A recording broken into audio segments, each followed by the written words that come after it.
Denpom.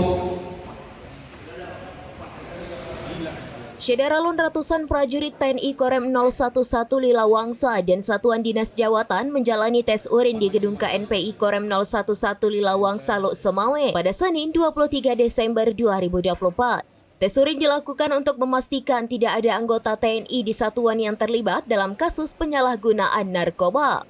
Korem 011 Lilawangsa bekerja sama dengan BNN Kota Lok Semawe mengadakan kegiatan sosialisasi bahaya pencegahan pemberantasan penyalahgunaan dan peredaran gelap narkoba atau P4GN.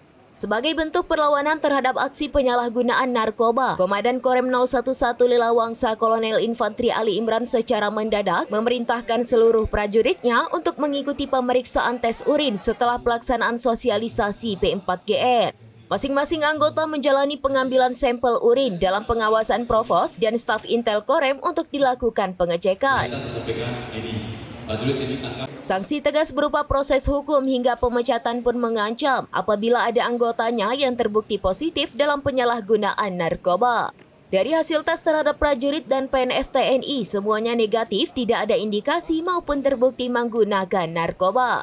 Penyuluhan terhadap bahaya narkoba sebagai upaya pencegahan. Komandan Korem juga menyebutkan tes urin di tubuh TNI Angkatan Darat dipicu maraknya keterlibatan hampir seluruh kalangan seperti yang diberitakan.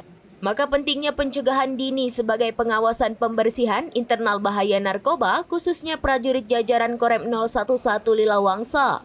Tes tersebut berlaku untuk semua prajurit dan PNS tak terkecuali mulai dari tingkat paling bawah hingga level perwira.